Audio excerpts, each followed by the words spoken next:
detailing the 2022 first quarter budget performance and provide any other information which is critical for improved budget performance. Our memorandum is outlined as follows. We are outlined to look at the global performance and its outlook, as Zambia does not exist in a vacuum. Then the domestic performance and outlook, the budget performance, expenditure and revenue side, and some key observations that PMRC has made from the budget performance of 2022 first quarter. And lastly, we look at the recommendations that were provided. To begin with, the global outlook. These are some of the indicators that highlight the global economic performance for the first quarter.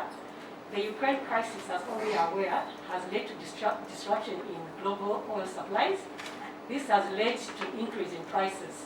When compared to 2021 December, where fuel per barrel was 75.24, now it's standing at 101.29 per barrel. This is because there are some measures that the United States put in place to release some of the reserves, as the oil price was supposed to be standing at $140 per barrel. There's an increase also in fertilizer prices that are now trading at $887 per ton since March, as compared to $450 per ton in 2021. There's also a rise in copper prices, and it's trading around 10,400 per metric tons compared to the same period last year. And due to the war and the rise in inflation, most of the countries, especially in Europe, have continued to maintain their monetary policy tight to ensure that they curb inflation. As the IMF released the second quarter economic outlook, and these are some of the indicators that they are giving in case the war continues. Global growth is projected to slow down from the estimated 6.1% in 2021 to 36.1% in 2022-2023. This is a decrease in 0.8 and 0.2 percent points for 2022 and 2023 respectively. Beyond 2022, global growth is expected to decline to about 3.3% over the medium term. Critically, this forecast is assumed if the conflict continues. Inflation is expected to remain high for a longer period. This is induced by the COVID-19 as well as the Ukraine and Russia crisis. For 2022, inflation is projected to be at 5.7% for advanced countries such as those in Europe, and at 8.7% in emerging markets such as Zambia. Coming back to Zambia, the domestic performance and outlook, Zambia's economy grew by 3.6% in 2021 from a negative growth of 2.8% in 2020. And this growth is attributed from the ICTs and the construction sectors. Coming to inflation, inflation for 2022 was at 13.1% from 16% as the end of December. Inflation averaged at 14.1% in the first quarter of 2022 compared to 18% reported in the first quarter. And this is attributed to reduction in food prices. And if we look at the exchange rates, the average exchange rate as at first quarter was at 17.76 kwacha when compared to the US dollar. Foreign reserves at the end of February were at 2.8, which translates into 3.9 months of import cover. This is the same position we were in this time around last year in 2021. If we now come back to our topic, which is revenue and budget expenditure performance for the first quarter, the total collection of revenues and grants from January to March was 23.8, which was 1.5% above the projections that they had set of 23.4. The tax revenue for the period under review amounted to 19.1 billion. Non-tax was 4.5 and 1.5 million was grants. This is mostly from foreign financing. Compared to the same period in 2021, domestic revenue collection was at 8.4 billion. Tax revenue accounted for 12.4 billion, and non-tax accounted for 3.8 billion, and foreign financing through grants accounted for 208.7 million. So there's really an improvement in tax revenue collection and grants when compared to last year. When we come to income tax, income tax collection, which amounted to 4.2 billion against the set target of 10 billion, and the projection was exceeded by 22%. This was really driven by payments made by both mines and non-mining position, and the best performance under PAYE due to increased high payments compliance by government institutions. However, there was underperformance under withholding tax. When we come to non-tax revenue, we realize that non-tax revenue amounted to 4.5 billion against a target of 5.2 billion, and this was below target by 13.6%. This negative performance was attributed to lower than forecasted collection of fees and fines under the Ministry of Lands, Home Affairs and International Security, as well as the Ministry of Agriculture through FRA in fertilizer sales, and projected dividend which was expected to be received by Bank of Zambia during the period under review. If you go to grants, we realize that the total grants that we received from foreign financing totaled to 195.1 million against the target of 455.5 million. This one was received from cooperating partners, and the performance was below target by 57.2%. The underperformance is largely on account of non-remittance of the pledged funds from cooperating partners. If we look at our expenditure, during the year under review, the total expenditure amounted to 33.5 billion against a target of 33.2 billion. Total financing was at 10.1 billion relative to a target of 9.8 billion. About 5.3 billion was borrowed from the domestic market through the issuance of government securities. 4.1 billion was drawn from the special drawing rights allocation from the IMF, and 730 million was a carryover from 2021. Use of goods and services. Government released about 4.6 billion for general government operations. This was 69% above the projection due to higher releases towards drugs and medical supplies, which amounted to 1.4 billion of total releases under this category. Other releases also include 100 million to the compensation fund, then 85 million to the Zambia Statistical Agency to facilitate the 2022 census of population and housing, as well as 18.7 million for conducting by-elections by the Electoral Commission of Zambia. In terms of debt servicing during this period amounted to 8.1 billion, of which domestic debt service payment totaled 7.6 billion, which included principal payments on commercial bank facilities of 191.1 million. On the other hand, external debt service, mainly due to multilateral debt, amounted to 495.6 million, with the principal repayments amounting to 370.7 million. In terms of transfers and subsidies, releases to transfers and other payments totaled 5 billion and was at 3.3% above the target due to higher releases on grant-aided institutions and higher receipts of funds from cooperating partners for implementation of programs.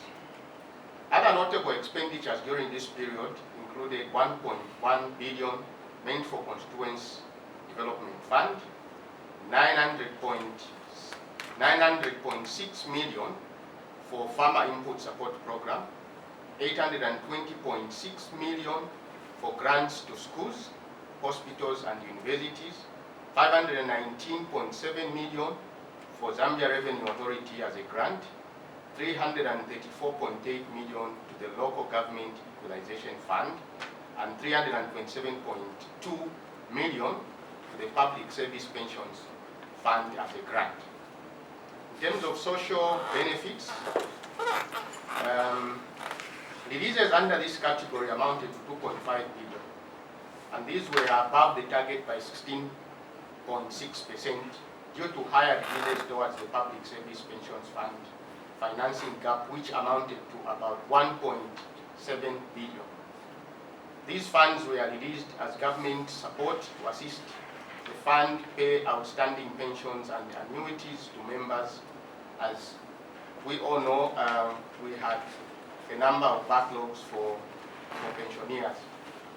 In addition, 721.3 million was released to the Social Cash Transfer Program, of which 213.4 million was support from cooperating partners under this program. I think this is also well tabulated in terms of the pie chart. Expenditure observations.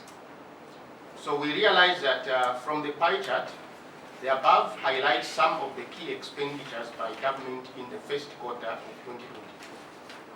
Personal emoluments still remain the highest government expenditure in the first quarter, standing at 31%, while the social benefits remain the lowest at 9%. When compared to 2021, in the same period, there is a percentage reduction in the budget for personal emoluments from 36.9% in 2021 to 31% in 2022. When compared to 2021, there is a percentage increase in social benefit spending in the 2022 budget, from 3% in 2021 to 8% in 2022, with a significant increase in amounts released from 5.2 million in 2021 to 2.5 billion in 2022. There was also a reduction in interest payments as percentage of the budget from 36.6 in 2021 to 27% in 2022. This reduction is attributed to the suspension of selected interest payments on the foreign debt service. So I think the other graph is basically showing us the expenses in terms of comparison year by year. Then, in terms of transaction in non-financial assets, government released about 2.3 billion for non-financial assets, and this performance was 28.6 below the target due to non-release of funds to the rural electrification program. It is also worth noting that the releases to this program are based on collections of the electricity levy. Hence, the releases are made after the collections accrue to the designated account. Notable releases included 984.6 million for road projects, 960 million to the Food Reserve Agency to enable liquidate the arrears resulting from the purchase of the strategic grain for the last season, and 257.9 million for capital projects. Transactions in financial assets and liabilities by government. Releases under this category amounted to 2.6 billion and were above the projections due to higher than projected disbursement on dismantling of liabilities, where 2.4 billion was released against the projected amount of 310.3 million.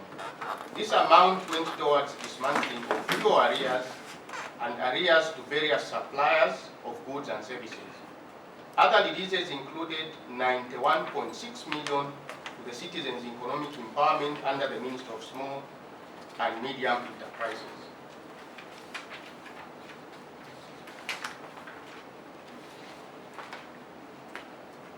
So we have some few recommendations to make to enhance budget performance. So we are saying that line ministries and institutions should submit monthly reports to support information availability in the quarterly review, which subsequently feed in a more comprehensive mid-term review. All supplementary budgets should be backed and supported by a detailed policy analysis concerning how proposed supplementary budget items will affect the country's revenue and expenditure plans as well as its overall benefit to the economy and the society. Because quarterly reviews and reports are a key accountability document, the committee needs to ensure that the public funds that have been spent on their intended purpose and anything that raises a query should be dealt with by relevant authorities, particularly if should be coupled with sanctions for non-compliance. Parliament should also consider enshrining fiscal discipline rules in a strong legal framework of fiscal responsibility laws. A legal base that will clearly provide disciplinary action to any individual found wanting in terms of misapplication of public funds.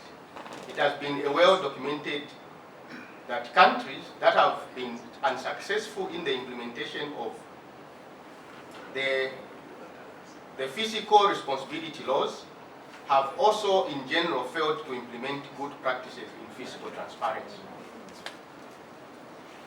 Government is also urged to hasten the restoration process of its budget credibility by observing fiscal discipline and avoiding breaching the deficit targets. Further, strong adherence towards the various austerity measures that have been announced by government should be adhered to. This, coupled with provisions of the Public Finance Act, needs to be adhered to and enforcement must be ensured.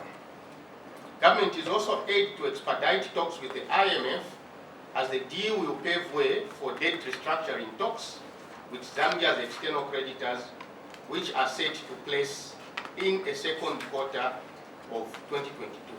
Additionally, having such a deal will actually improve the international confidence in the Zambia's economy. I think this government has actually made some good progress. Government must also consider prioritizing the dismantling of barriers owed to suppliers of goods and services in order to free up resources for investments within the economy. We also see that linked to the above, government should consider discouraging itself from borrowing from the local market and consequently has crowded out the private sector. PMRC notes that the stock of government securities rose by 4.3 in the first quarter. We all know these bond securities are actually loans that government gives out. Loans in terms of which at some point government will have to pay to pay these individuals. Government is also urged to consider realigning the expenditure in the agricultural sector to more productive subsectors such as agricultural mechanization and irrigation to ensure increased productivity to fill up the food crisis gap caused by the Ukraine-Russia conflict. But as well as the effects of climate change, irrigation as well as mechanization would actually improve our food deficit and increase our ability to export. Government is also encouraged to continue on a path of fiscal discipline as exhibited in the first quarter. In the first quarter, we realized that expenditure was only 300 million kwacha above the target as compared to the first quarter of 2021 when the expenditure rose by 2.9 billion kwacha above the target. Chair, I rest my case. In your submission, I'm interested in the recommendation you've made. I think the second from the last bullet, where you were urging government to consider realigning expenditure, where you talked about government to discourage itself from borrowing, or to desist from borrowing locally, as this is crowding out the private sector. Admittedly, that is in an ideal situation and in a well-functioning economy.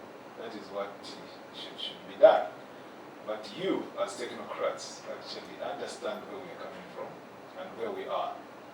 And here we are, government has got a stock of arrears which it needed to liquidate and committed itself to liquidating those arrears, which was like a must because they were swelling up. And government services needed to be provided. At the same time, revenue needs to be collected in order to meet these demands on the expenditure side.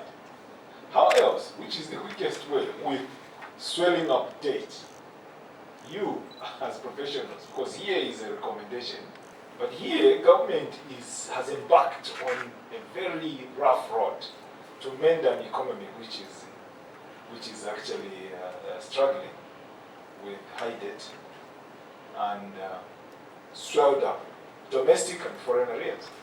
So what do you think would be what you would recommend in order for government to meet these targets which it had set? Thank you. Witness, clearly government was put on a debt suspension program by the creditors, especially the Paris Club and many others. As a result, we've not been servicing this debt. At the same time, we are faced with a situation where the domestic debt has remained unchanged, so to say, except for pension houses. But for the suppliers of goods and services to government, they are crying that they are not being paid.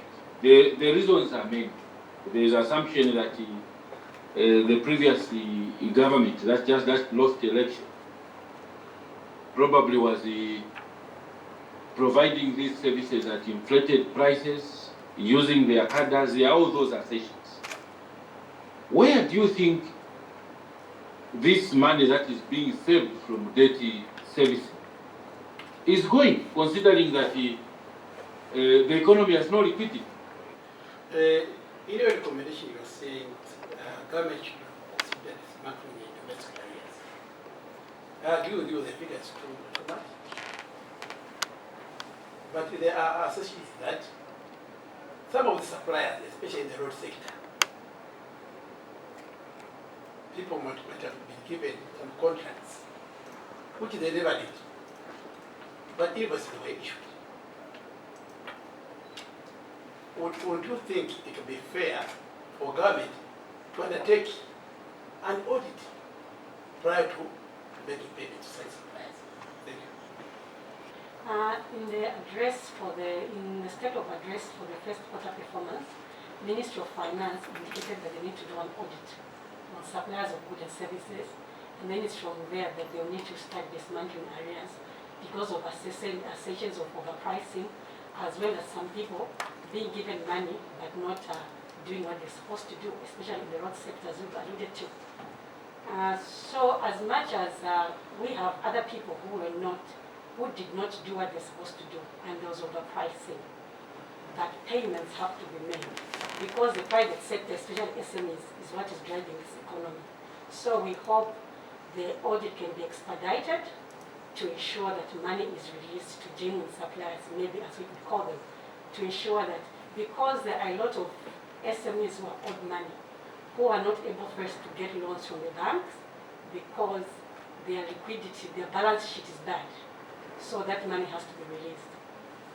Coming maybe to the first one, where the question was asked that what is a quick solution if not borrowing money from the local economy? We might have assertions to say, why IMF? Why is PMRC talking about IMF? Because we've been talking about IMF, why we needed IMF from way back from 2016. When we realized the sinking fund was non-existent, first PMRC was saying, can we have a private firm manage the sinking fund? That never happened. Coming now, when we realized the sinking fund never existed, we said there's going to be a debt distress. Then can we start following up with the IMF? The IMF deal really does not only come with the 1.4 billion US dollars. It's also coming with other measures of debt restructuring. I think the spring meeting that happened this last April, where at least now we had China who was delaying to come on board on debt talks. They're now on talks. So we are hoping those talks come in so that Zambia really needs the IMF program. Through that IMF program, we'll see there will be translations of liquidity coming in from the 1.4, this which will have an impact on exchange rates. Because right now, also what's causing exchange rates to go high is the imports that we receive, that we are importing as a country, as well as government borrowing from the local market. Because banks would prefer to lend to government than to lend to individuals. That's why you are seeing that interest rates are going high, and most of these SMEs are not able to borrow from the banks. So the quick solution is for government to really run with the IMF so that even borrowing from the local market is reduced. Coming to the question where it's asked that government was put on a debt suspension program, then where is the money going? Government budget is supposed to be funded locally through domestic resource mobilization, as well as another portion from foreign financing. But if you look at our foreign financing, there's been reduction from foreign financing. There was like for this quarter, there was like 57.9% reduction from the projected money that was supposed to come from foreign financing. And this is something that we are yet to see as the Ukraine and Russia crisis goes on, because in the global south, where our friends are in Europe, there is a realigning of budgets. So there will be less money. There will be money for humanitarian aid, but that money will go towards the Ukraine people as compared to people even from Yemen. So that also comes to Zambia. So most of the pledges that have been made for financing some of the program, especially in Africa. We give an example of Togo. They've already told them that they will be cutting funding, and South Sudan from people who had pledged. So that can also apply to Zambia. So we realize that there's already reduced funding through grants from cooperating partners, as well as what we would say revenue was beyond what was projected. That money wasn't enough if we came to financing. Remember, expenditure for the first quarter was around 33 billion, but our revenue was around 22 billion. We needed to borrow. So if we had said we also had to pay debt repayments during the same period, the country would have crashed because we didn't have that money. So already with our local domestic resource mobilization, money is not enough even just to fund our expenditure before we even do interest payments. Thank you. Witness, thank you for your presentation. Don't you think if government is not spending, any simple economics formula for growth of the country or increase in GDP starts and ends with government spending? If government is not spending, don't you think the increase in inflation rate now is because government is not spending? The simple economics formula is for government to spend money by paying contractors and suppliers. And when they don't do that, the consumers don't get disposable income, and the goods are not bought. That's why inflation is relatively reducing. So don't you think government not spending in the name of auditing has been ongoing is retarding the growth of the economy? Thank you. We have noted basically that ZLA has been doing quite well in terms of meeting their targets, in terms of revenue collection. But when you look at the other hand in terms of what we need to spend, that's why we are still struggling, is up. Now, as a research institute, do you think this is the best we can do as a country in terms of collection of our revenue to match the expenditure? When you sit right there in your office, basically, do you have time like to look at where else can we enhance our collections? Where government is the no spending causing decrease in growth. think that is quite true. If we are not spending, we are not relatively going to grow our economy. But it is also relatively okay to be sure that the services that we are paying for have been, works have been done, or the quality of works that have been done are of the required standards. So I think in this view, what would urge government is to ensure that they expedite the audit process, to ensure that those that meet the requirements of the contracts are paid as quickly as possible, so that we release this money into the domestic economy in order for us to regain growth within the local economy. On looking at some of the revenue streams that the country can take in order for us to have more revenue. I remember in 2018, as PMRC, we came up with a concept note that we shared with the government then to look at what are some of the quick sectors that we can look at for increased revenue. We looked at the agriculture sector. We said within the agriculture sector, there are high value crops that can give us money. By then, when the issues of medical marijuana started, we hit the ground with that one. So we're happy that the legislation was passed, and we thought by now would have seen some movements in that sector. Because the aim of that legislation was to ensure that we have some money from the foreign market. Secondly, in the agriculture sector, we have apiculture. That is where money can come from. And also just industrialization. I think we've spoken about industrialization in the agriculture sector. So that's something that really can be realized as quickly as possible. These are some of the subsectors within the agriculture sector where money can come from. So we need to realign our spending within the agriculture sector from where money just goes. If you look at this rainy season, this season that is ending, all the money that government invested in Fiscal, if we had to be true to ourselves, has gone to waste because the weather wasn't favorable. So, but if that money was put somewhere else, it would have done something better. So it's an issue of really also realigning expenditure in the agriculture sector, and also continue putting in more incentives for the manufacturing sector to ensure that we have more revenues in these sectors. Thank you.